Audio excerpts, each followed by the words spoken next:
Hey, Phobos, sisters, brothers, and others. I'm Jinx. I'm Harper.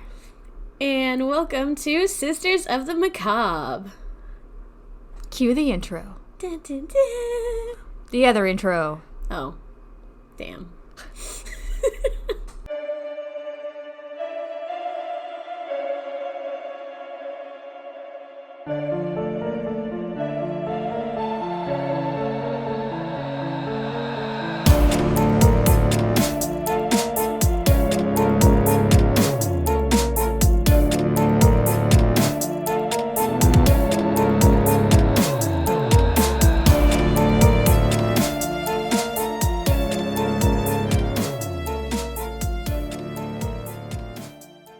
Today we are bringing you part 2 of the Elaine Ohara case. I know, she's been bugging me all week. Is part 2 coming out? When are you going to do part 2? Have you done part 2? Well, you don't want to see the text messages. I done part 2. Yee. And I'm going to ruin your life. Oh. So, this is definitely going to be a 3-parter. So she's going to leave us with another cliffhanger. Only one this time. But I'm gonna answer one of the ones from the first one. But that still leaves us with another one. Well, then so technically we have 2. Well, then you'll come back for part 3, won't you? Not that you have a choice, but yeah, pretty much. Well, I mean, they do have a choice. They can just stop listening. I meant you. Oh, yeah. No, I don't. You have a choice. lack a choice. Yes, absolutely. Especially since I'm the one who does all the editing. Anyway, strap in, kitty winks. So, part 2. So we last left you when Elaine left her father after visiting her mother's gravesite. Mm-hmm. So if that wasn't enough to crush you, it was the last time her father would see her alive. Yep. So we're going ahead to August 23rd, 2012, and this is the day after she meets with her father. Okay.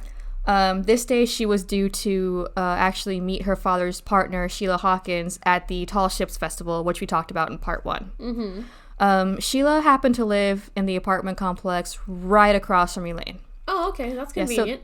So really close proximity. And she said that later that night, after she had come home from her father, she noticed there were, no lights on in Elaine's apartment. So at the time, she really didn't think anything of it. She thought, well, maybe she's gone to bed early. She is supposed to volunteer tomorrow. Maybe she just kind of went to bed early. Mm-hmm. So she sends her a text message saying, I'll see you tomorrow at 7:15. And she gets no reply. Okay. Well, she thinks she's asleep, so she doesn't think that much of it. Yeah, exactly. Okay. So the next morning, Elaine fails to show up. Okay. Sheila initially thought, well, maybe she just slept in. So she actually goes over to Elaine's apartment and was nice enough to, knock on the door thinking, hey, maybe she slept in. I'll go ahead and wake her up. So she starts beating on the door and she gets no answer. So she's like, okay, I'll try again. So she knocks louder and she gets no answer. So at this point, it's getting kind of late and she's like, I kind of have to leave. I can't, stay here. Mm-hmm. But she does let Elaine's father know kind of what's going on. Okay. So at least somebody knows. Yeah. But they're like, you know what? She's an adult. She doesn't have to show up to this. She's her own person. So they just kind of go about their day. Okay. It gets a little closer to the evening and they still haven't heard from her. Which is concerning. Yeah. So later that evening, her father actually sends her a text saying, are you still alive? Oh. Yeah. No, why? Yeah. We're only 3 minutes in and I just crushed your world. You literally are 3 minutes and 25 seconds in, so... Yeah, 3 minutes in and I'm going to crush you. My heart. Not that I had much of one to begin with, but I mean... What little is left of it has now been shattered. Yeah, sorry guys, she ruined it for everybody. So the next day, August 24th, Frank still hasn't heard from Elaine, and by now he's just terrified. Absolutely, yeah. I mean, I would have been terrified the previous morning, but I mean, that's me. I'm worrywart. I panic. You're worrywart, like and I pre-stress, overprotective, and I pre-stress. Yeah, and that's the problem is we both do that. Yeah. So if we didn't hear from our Nuggie in 20 minutes, we'd be like, she's dying. We Yep, need to she's go. dead. We need to go get her. Yep. She's. Oh my gosh, my baby. Yeah. So he goes to the festival and says, hey, did she check in? Was she here? Did she by chance just come in later and we missed her? Mm-hmm. Nobody had seen her. Okay. he's like, okay, I'm kind of out of options. Maybe she had, another mental breakdown. Maybe she checked herself into the hospital. They didn't notify me because she's an adult. Yeah, they don't have to. Yeah, so he goes and says, hey, it was my daughter here. She wasn't there. Ooh. Yeah. Like nobody had seen her. So all he can do at this point is go to her apartment, which he had a key for. Okay, that's good. Yeah. So he goes in and he just immediately knows something is wrong. Not only is her handbag still there, but so was her iPhone. And everyone said that Elaine did not go anywhere without this iPhone. That phone was practically glued to her. So when he saw it sitting there still charging, he knew that something was wrong. Oh boy. Yeah, that's like me not going anywhere with yeah, same. That's if either of us went anywhere without our phones, call the police. Yeah, if my phone is left behind, it is a sign. Yes, absolutely. So like I said, at this point he just knows something's wrong and he has this gut feeling that something's not right. So he goes to the police station and he files a missing persons report, and they officially open an investigation into her disappearance. Okay. So there's not really a whole lot to go on right now. So they're, starting from the beginning, but her family's like, I'm not just going to sit around. I'm not going to just wait for this to get done. I'm going to do it myself too. Oh, good. So they don't really know where to start at this point, but her father was like, well, we went to her mother's gravesite last night. Maybe that kind of triggered a mental breakdown. Maybe she went back. Sure enough, they found Elaine's car in the parking lot. Oh, wait. Okay, so they found Elaine's car in the parking lot of the site? Yeah, the place that she and her father had gone to visit her mother's grave the night before. They found her car there. Okay, sorry, I just wanted to clarify. Yeah. I'm like, wait, hold on, brain catch up. Yeah, so her car was the same place that they had gone to look. Okay. And it so happened that the car was unlocked. Another really bad sign. Yeah. So they start going through her car and they're finding various items like cigarettes, lighter, a bunch of little things that weren't really, worth noting. But there was one thing that caught their attention. It was a charger for a cell phone, but it did not belong to an iPhone. Like, iPhones have very distinct chargers. Yeah, so that was telling them that somebody else was there. Or something else. Oh, we'll get into it later. Oh, boy. But I'm already wrong. It takes 2 seconds. That's not new. No, it's It's not. really not. Not at all. But they're like, hey, this phone isn't for an iPhone. She only has the one phone, so this is, like, really weird. Why is this here? Does she have a burner or something? Oh, we'll find out. The look on your face. We'll find out. Damn good thing this isn't a visual podcast. Anyway. Yeah, people want to punch my face right now. Mine too. At every second. Just... So they're like, okay, this is weird. So they kind of start asking around, and they found one woman who said that she had seen someone matching Elaine's description in the area, and said that she had been crying and seemed to be really upset. Oh. Yeah, so keep in mind this area is near a bunch of cliffs. So they're I don't thinking, like that. yeah, so they're thinking, they're thinking the worst. They're thinking that Elaine maybe came back to the gravesite and, it was her mother's gravesite, so she had another mental break and maybe she had just taken her own life. So they're thinking the worst, of course. Like, how could you not? Yeah, I understand that. Yeah, so at this point, they can't really do anything, so they go back to her apartment to see if they can find any clues about what happened. They didn't expect to find too much, but they definitely weren't expecting what they did find. Uh-oh. They found a leather suit, like a full body suit, that was obviously used for BDSM purposes. Was it missing the hood? It didn't say, but I'm assuming probably. I'm assuming it did, given that they found the hood. Probably. But there was like multiple items, so it doesn't say, but there's also lube, chains, whips, and other such things. Yeah, the basics, yeah. Yeah, so her brother John also found some printouts for hunting knives and like Google Map printouts of a place called the Crew of Woods, which is they were like, why is she looking at this? There's absolutely no fucking reason for her to be looking at this. Like, she's not the outdoorsy person. She's not, like, there's no reason for it. Okay. They also found a notebook, and in the notebook were some websites that were very hardcore BDSM. Like, it's like the fetish websites that people go to. Okay. It's people who are like very immersed into the like world. Mm-hmm. Which I'm no.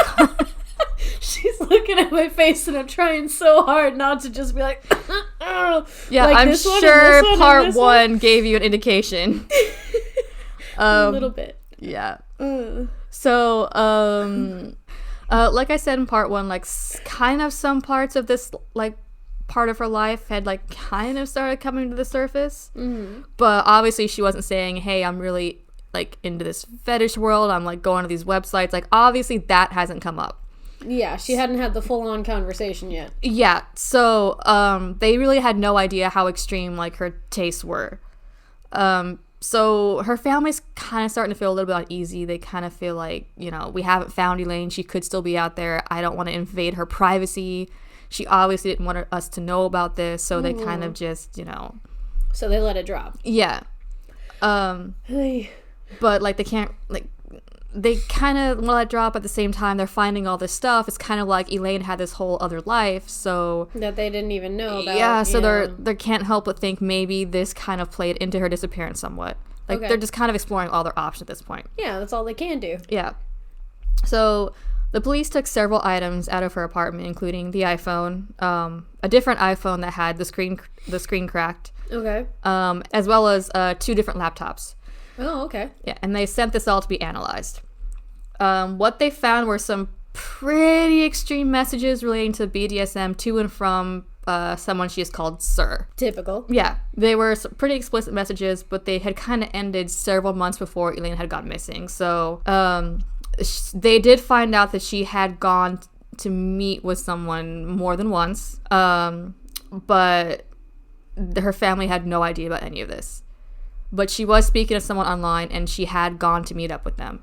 Okay. So they were kind of like, okay, let's just kind of keep this in the back of our minds. Okay, so over the next several days, while they're analyzing the stuff from her computer and everything, they're kind of combing the area where her car was found. Okay.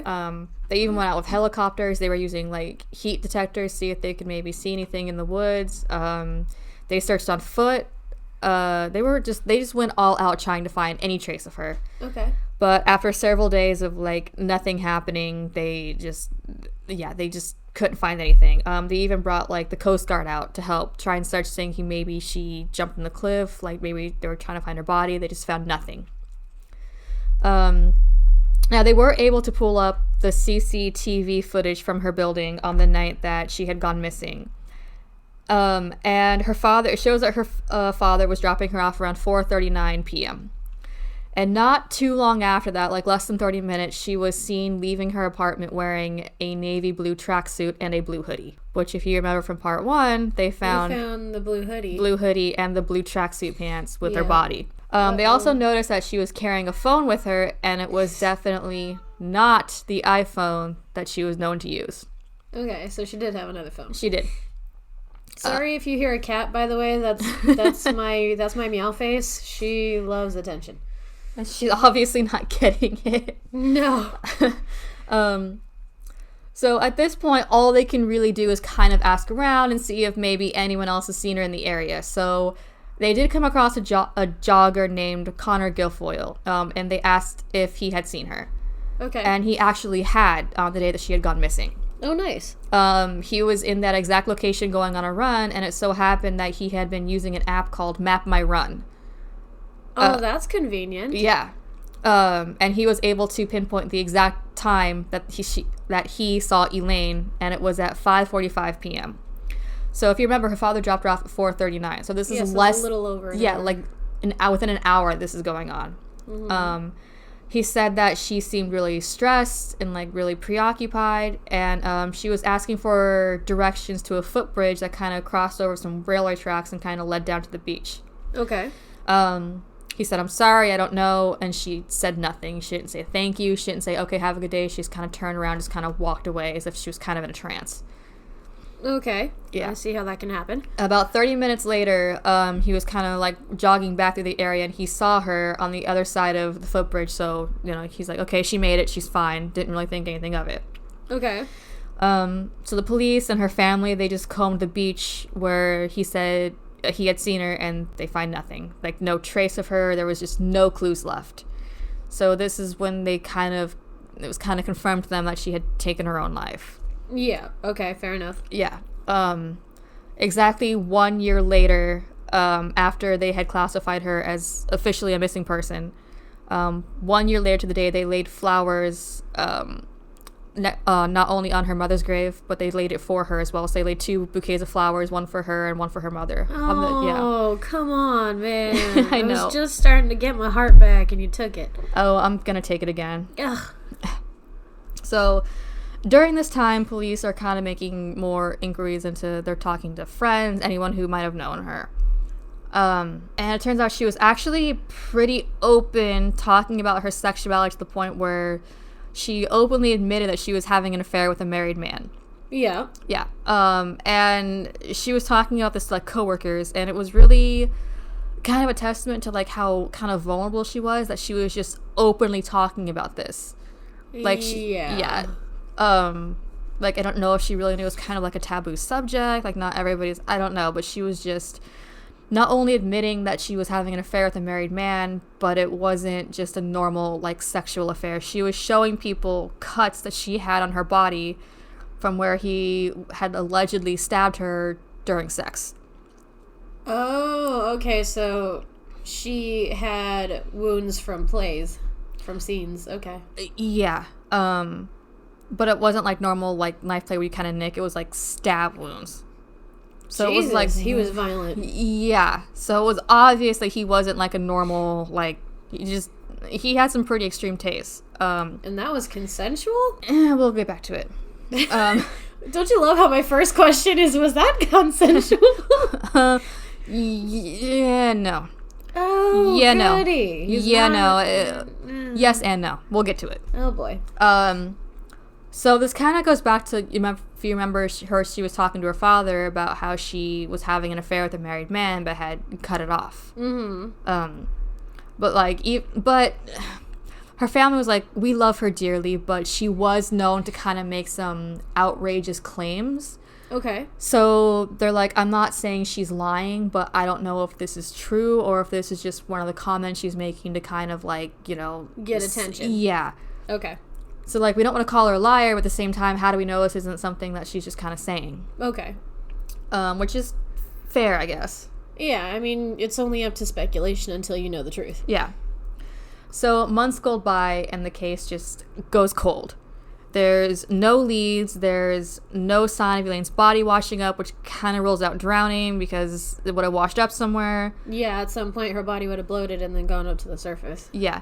So they don't close it, but it just kind of goes down the priority list as, like, time goes on. Mm-hmm.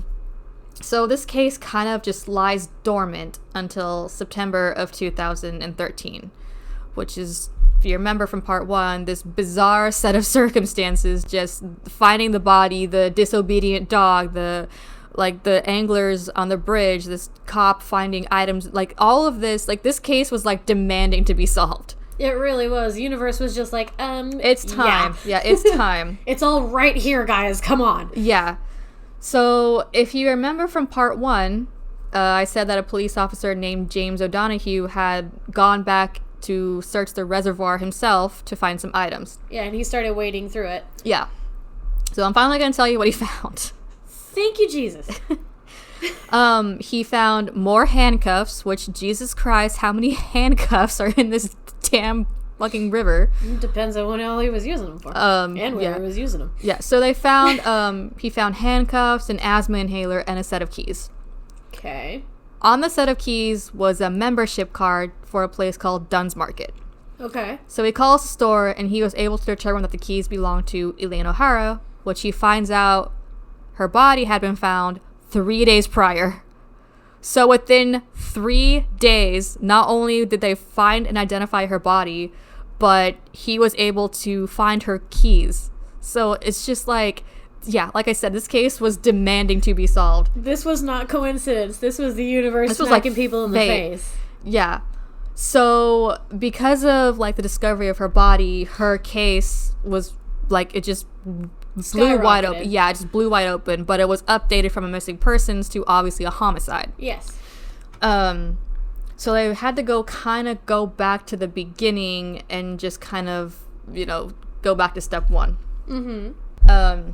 So they go This part pissed me off when I saw it. This was like some LAPD shit. Oh, Jesus, here we go. So they go back to her apartment, which miraculously has not been sold. So all of Elaine's shit is still in the apartment. Wait, years later? Just 1 year later. But still.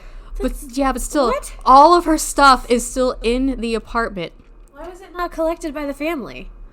I guess, I don't know. But they go, for whatever reason, now they decide to do this. I don't know why they didn't do it a year prior, but they decide to go into her bedroom and pull back the sheets on her bed, and there were fucking stab marks as well as blood stains on the mattress. Who'da thunk? This evidence was sitting there for a fucking year because they didn't bother to like pull the sheets back the first time. Oh my god, I'm raging. Well, at least it wasn't evidence that deteriorated over time. I know, but it was like sitting there for a year because nobody pulled the fucking sheets back. Yeah, I know.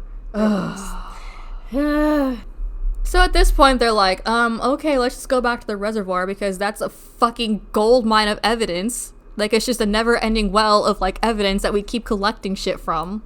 Yeah. So they bring in a dive team this time. And they're diving kind of in the area the other stuff was found. So they found more BDSM items. There's actually just more masks. And, treasure trove. Yeah. They found some more masks. They find some ball gags. And they find a bag with some various items, including a Nokia phone. I'm going to come back to the phone later. Oh, the unbreakable. The one where you throw it at a wall and you will damage the wall. Yep. Yeah. I feel old knowing right? that. Playing Snake on there.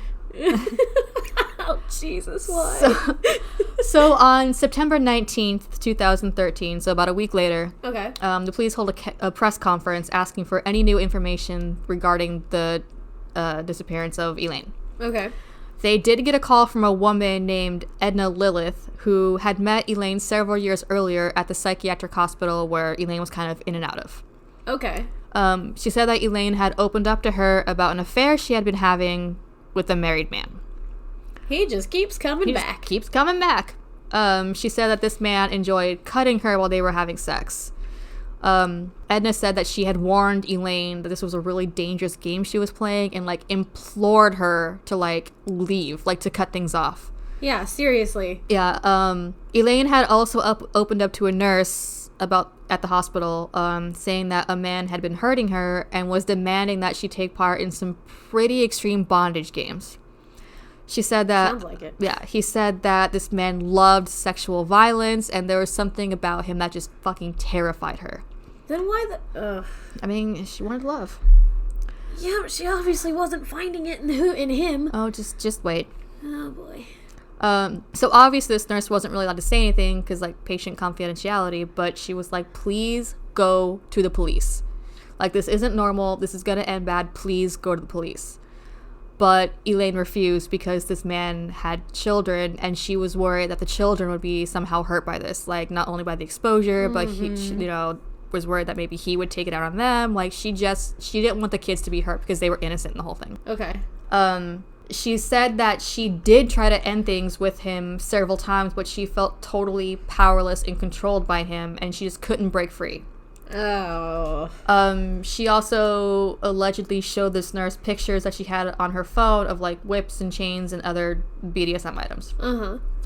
Edna told her that if she wasn't going to end things, that she had to take note of everything that he was doing that she found uncomfortable. She was like, look, please just write it down, just keep a record, just something. And that was really all that she really had to say about it. Yeah. Like, she didn't reveal anything else. She never met Elaine again. That's just kind of where it ended. That's fair. So while this team is taking tips, another team is scouring through about 5,300 hours of CCTV footage from her apartment. So while they're kind of like going through all this, one guy does catch their attention. Okay. Each time he was like strategically placing himself so you couldn't see his face on camera. Like, yeah. Red flag. Hi, I'm a red flag. Yeah. Hi, I'm a red flag. How are you? Red flags ahoy. So he kind of like positions himself to his back to the camera, and each time he's pushing the buttons in the elevator, he covers the buttons with his hand so that nobody can see what floor he's going to. Oh boy. Yeah, so immediately these guys are like, the police are like, you're suspicious. Little sus there, bro. Yeah, you're interesting. So they don't really have anything tangible yet. But they're like, hey, we need to keep like kind of an eye on this guy because, you know, it's obvious that he's been here. And he's hiding something. Yeah, and they were able to pinpoint that out of the hundreds of hours of footage, he was there on 10 different occasions between January and August of 2012. Okay. And each time he was placing himself to where you can't see his face. Yeah, okay. So while this team was working on the CCTV footage, another team is analyzing the data collected from like the DNA evidence from Elaine's mattress. Okay. They were able to determine that the blood was hers, and there's also some semen samples that belonged to one unidentified male.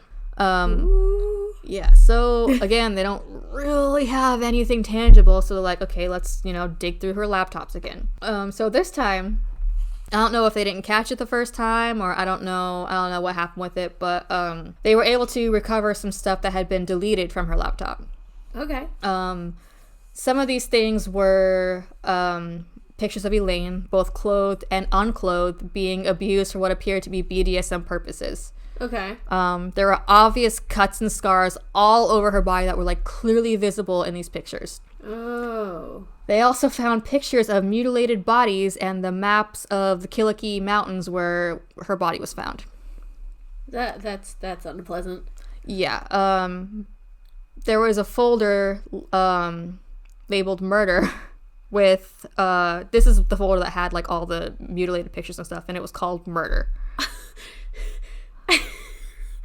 I just fucking called it. I'm seriously desensitized to a lot of this, which is why I'm just like, okay, but the face I just made. Yeah.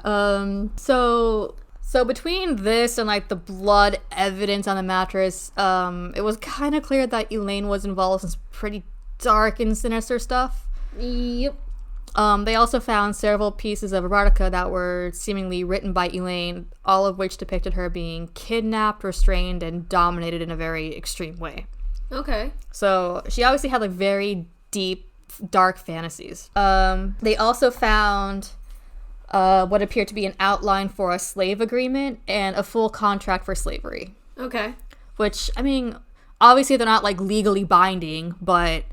No, but it is something that is necessary in the if you're doing BDSM right. Well, not only that, but the documentary that I watched, it actually had someone who like made a career out of this, and he said it's mainly like a prop to get a person into that headspace. So if it's an agreement saying the slave is gonna spend, you know, all weekend on their knees, it's just like to get them into that headspace of being dominated. Yes, it's the agreement that you make, because you also have to talk about your hard limits and your soft limits. Hard limits are things that you just absolutely will not do. Soft limits are things that you're not really wanting to do, but you're open to trying.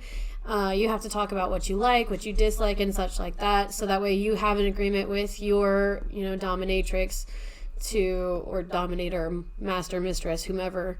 So you have an agreement, so that way you all are comfortable with what's going on, and then you have that layer of trust as well.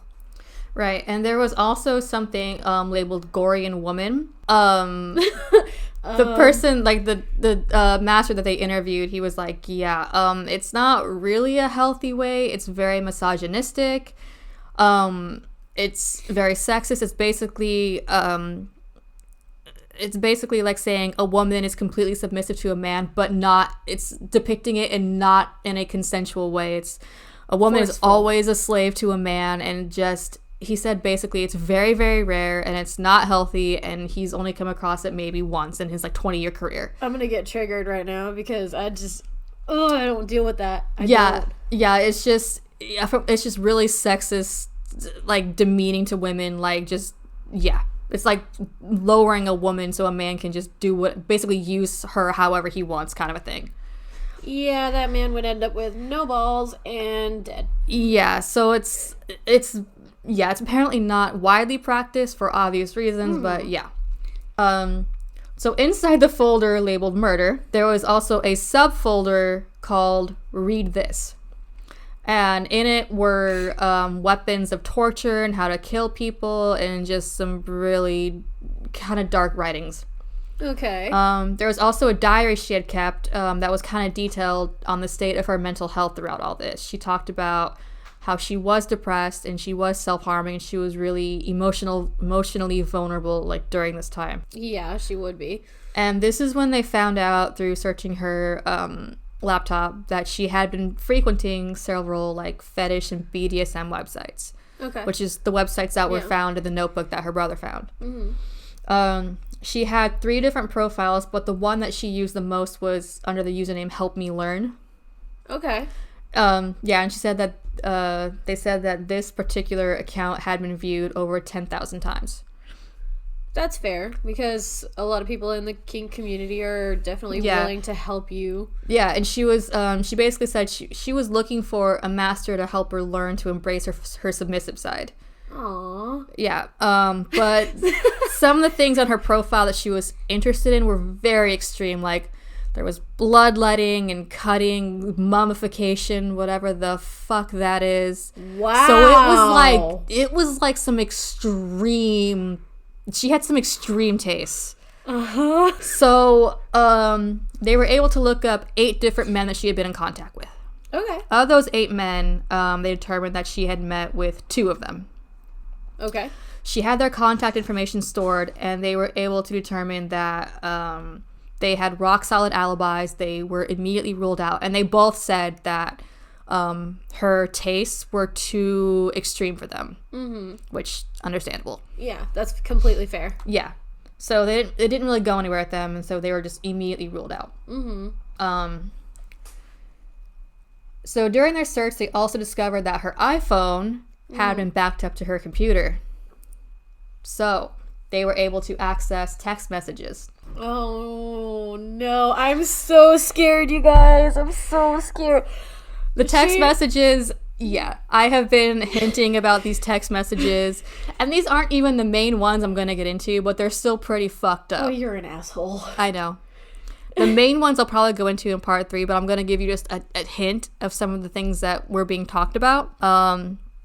She's been texting me about these for weeks now. Oh yeah. And I'm terrified. I'm probably gonna like do the full exchange of like some of these things on like part 3, but I'm gonna give you like some of them so you can kind of see like what was going on.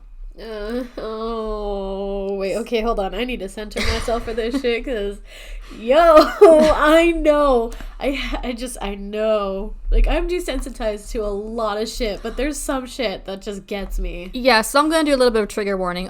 This stuff, it's dark, obviously, because you've been listening, I hope. I hope you're still here. Obviously, Don't leave us, we love you. It's gonna be dark and twisted.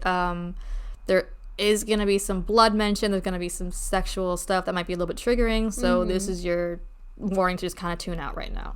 Yeah, you can skip ahead a couple of 15s. You'll be all right. Yeah. So when they were going through her text messages, one of the ones that really stood out to them was someone under the name of David. Okay. There were over 2,000 messages sent between these two. Damn. Yeah, so they were having a lot. Chatty Cathy. Yeah, so just based on these messages, David immediately became their prime suspect. So as they were going through these messages, they were able to put together a profile, and they were able to determine that he was a sociopath. Oh, lovely. Yeah. So this is gonna end well. Yeah. The first message that Elaine received was on March 25th, 2011. So based on the exchange, they were able to determine that David was someone she had previously had a BDSM relationship with, and she had ended it sometime in 2008. Which, if you remember, she was seeing a married man in 2008. But she told her father she had ended it. And then he came back. He did. 3 years later? Yeah.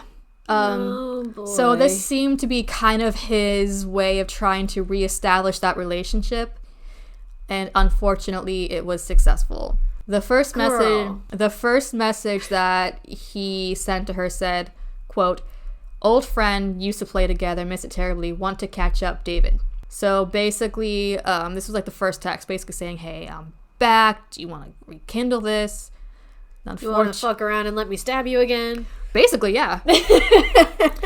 He would ask, "Are you thinking of me? Do you miss me?" And she did admit that she did think of him, but each time she had to remember the blood, and she had to like distance herself because she's like, the worst thing you can do. He's a narcissist. Sorry, well, anyway. She said that she was not into blood anymore, and that while she did enjoy being dominated, it's not something that she was comfortable with anymore. And she's standing firm. She's like, "You're not gonna stab me anymore.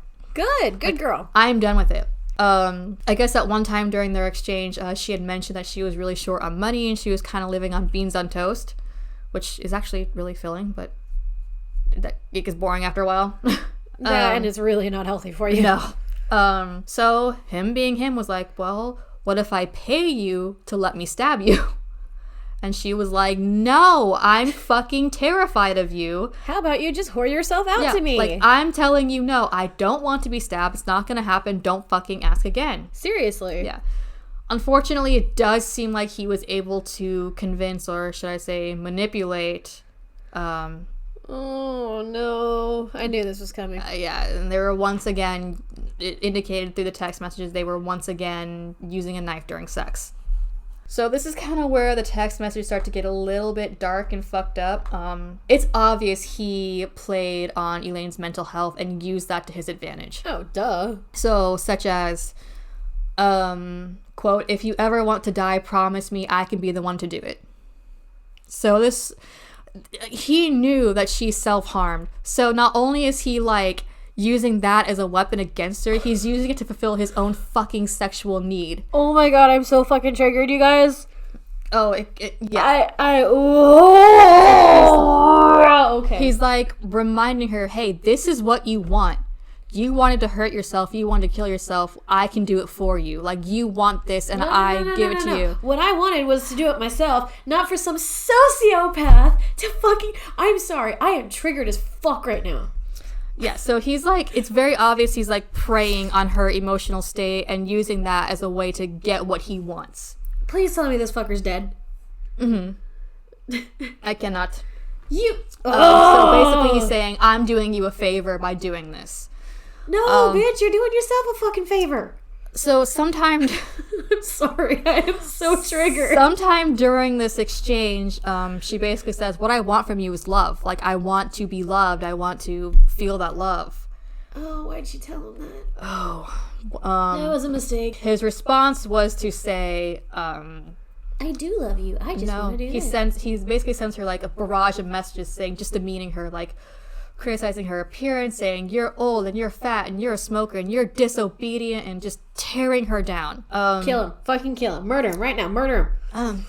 But he's like, it gets worse. Oh, come on. So she was always open about the fact that she wanted a child more than anything in the world. She wanted to be a mother desperately. No, don't do this to me. So him being a cruel manipulator says, "Oh, I'm the only one who's interested in you. I'm the only one who can give you a child." So he basically says, "I'll give you the child. I'll impregnate you. I will not have anything to do with this child. You won't see me. It won't know me. You can have the child, but you have to do something for me." What that thing that he wanted was, he wanted her to help bring him a woman that he could stab and kill. And he had a plan. He had a plan for this. I'm going to tell you the plan. Oh my god, I feel like I'm reminiscing Shelley Nozick anyway. So their plan was they were going to pose as a married couple, and they were going to go look for a house in a remote location. He had a realtor picked out for this. He had her name, her address, and her home phone number. So this is the one he wanted. He wanted them to go pose as a married couple, and then he was going to kill this realtor, and then they were going to go back to Elaine's apartment, and as a reward, he was going to get her pregnant. Pause for effect. I can't pause for effect. I'm broken. So he said, "If you do this for me, because I am the only one with the power to give you what you want, you have to do this for me."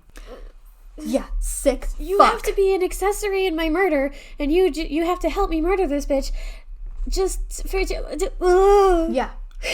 So it was obvious that there were some really extreme fantasies involved, but for the police, it was like, at what point did the lines between reality and fantasy become so blurred? Because now we have a dead body. Like, so obviously at some point, yeah. So at some point, this just crossed the line. I mean, it crossed the line from the very fucking beginning. Yeah, fair, but they were able to determine where the phone was purchased and that it had been used to contact Elaine just 2 hours later. And this was the only number that phone ever called, was Elaine. Only person they ever had in contact with. The phone was registered under the name Garoon Cashon, which, hi, fake name. Yeah. Hi, I'm a fake name. How are you? Hi, red flag. And the birth date was registered in 1992. So while the police are poisoning their souls with these text messages that were mainly just despicable in nature, they were able to kind of see little slivers of information that came through that would be really crucial in kind of identifying who David was. Okay. So going back to like the CCTV footage, they were really honing in on this guy who just didn't want his face to be seen. Yeah. This was kind of like, they didn't really have a lot to go on, but they're like, hey, I think it's this guy. Sure enough, that the same man was seen entering the complex with Elaine. So they're kind of like, okay, we kind of have something. Good. Going back to the text messages, in May 2011, this is going to be a gross trigger warning, it involves animals. Oh no. What are you... I said trigger warning. Yeah, but I have to sit through this. They don't. True. So in May 2011, he sent a message that he had seen the carcass of a dead sheep near his flying club, and he couldn't wait to go out afterward and stab it to see how it would feel to stick his knife in flesh. Later, he sent a subsequent text that said that he had done that, and when the blood had spurted out, it made him so happy, and he ended the fucking text message with a kissy face. Nope. Yeah. No. He said a couple days later he saw the same carcass while he was out flying, and that animals had picked it apart, and that he couldn't wait to do it to a woman next. Yeah. How do you even... I don't... Okay. I'm obviously not a sociopath because I don't understand this shit. I don't want to understand. I mean, I want to understand just for the psychology of it. Yeah. But I don't want to understand, like, why. I don't want to understand what he was thinking or feeling. I don't want that. Yeah. So they kind of honed in on the text message that said that they were flying. So they're kind of looking for registered pilots, specifically in the South Dublin area, because that's primarily where this phone was pinging from. Okay. They came up with nothing. Yeah. So I kind of went back to the text, and they noticed a text saying that he had come in 5th in a flying competition. So they cross-referenced this date with any flying contest, and originally they were looking at like actual pilots, but then they're like, hey, maybe it was fly fishing. So they're kind of just looking at anything. Okay. But again, they're coming up with nothing. So in one meeting, a police officer kind of offhandedly mentioned that, hey, maybe it was a model plane. And they're like, you know what, we had nothing else to go on, let's just look.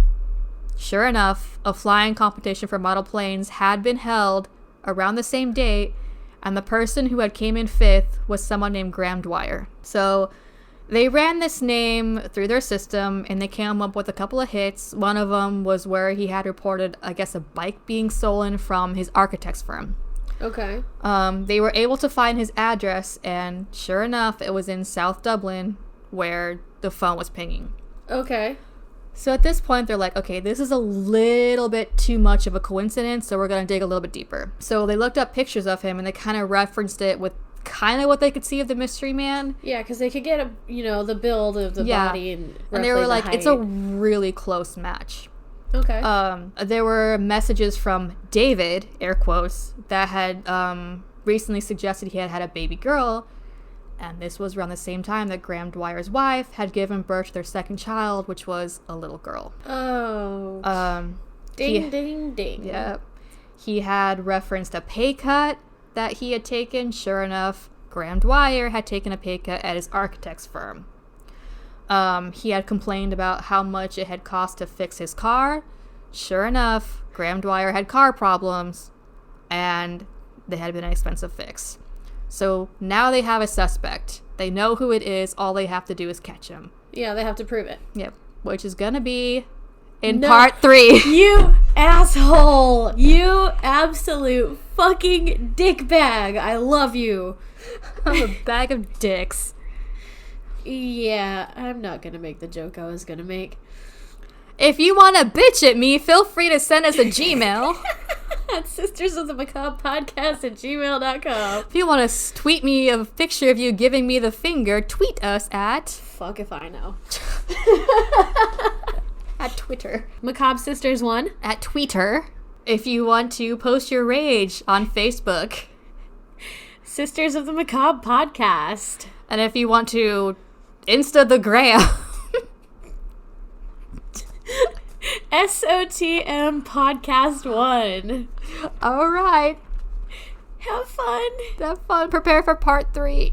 Yeah, I mean, you guys will get it this week, but I don't know when I'm going to get it, and I have a feeling that I'm not going to get it till next week, and I might just cry. But to be fair, it's Saturday, so, I mean, next week's not that far off. Yeah. I mean, we'll see how much time I have, but I will get it. Okay, we love you. Bye. Bye.